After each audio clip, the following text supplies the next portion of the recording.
Just showing this off for Eric. I'm just trying to like show you how far I've gone for this. I'm gonna try to use this tomorrow. And right now it's just a Node app. Nothing fancy here. It's Node Express. As I'm working on this, just kind of like finding out some reasons why NodeCG makes some decisions about various things, especially with this control panel here. But anywho, I'm just gonna start with just starting my app up. It's just NodeMon. And if you notice on my scoreboard, it's pinging.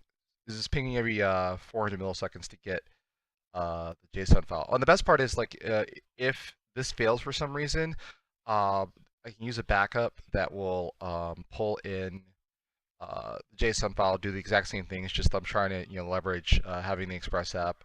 I do want to get this to a better spot, and there's also maybe a way to use like RxJS or something like that to do the backend communication. But anyway, so you got this here, I got the panel, and then looks very close to, if not exactly like StreamControl. I could probably pull this up to show that, but that's okay.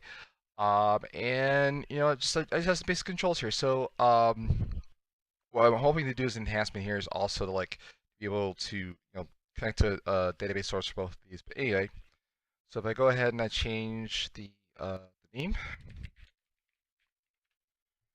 you can see at the in the console that shows me the name change, and you can see the animation on the page itself, which is pretty cool. The sponsor and the name are linked, so if I change something here, it will just change it. Also, a couple things that I tried to fix as well. Swap player still works, so if I swap, there you go. Yeah, so I swap player as well. The scores were the same. Never mind. I was gonna say like, wait a minute, this doesn't make any sense. So I'll submit, and yeah, so that changed. So if I swap players, there you go. And then the other part is, so say I make a mistake, right? Say I clear this off and I accidentally made a mistake. I actually can pull current and just get back to this here.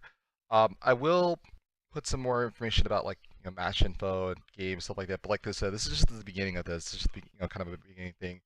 And so I've replicated StreamControl, and now I just gotta set up the triggers and stuff. So here's the thing. Again, I don't like this whole. I mean, at least when I was looking at the Flash files, this is the rate that they were pulling the XML file from StreamControl. So I know there's a better way to do this. I want to do that. That's an enhancement. Again, I want to link this to a database, pull the information from either SmashGG or some other platform, and also too, what's also important about this too is like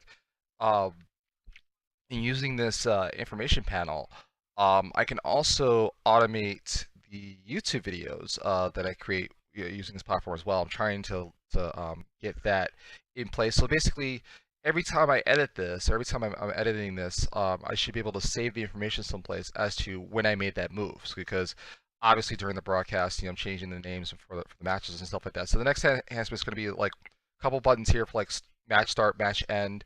Also, one of the other complaints I've had about the Flash overlays is they tend to animate every time I switch scenes in XSplit. They tend to animate, and what I want also too is kind of a control here that just says animate it the first time, because I noticed like during a Callisto's broadcast, for example, he will shut off his transitions after the first intro, and it's really kind of a pain in the ass because like it's just XSplit is just not set up to have custom transitions per scene. So hopefully I can set this up where I can just do kind of a um, just there's like control animations. So like basically when if the match is started, there's just some kind of logic that says the match is started, animate it the first time, and then when you come back to the scene, you can see it. So right now you can see that, like I said, it's just an Express overlay. I do have, like I said, the raw HTML version with this. I'm not doing anything fancy with any of the templates and stuff like that, but this is just the start. And this one is again just do a little bit of a demo, and more to come.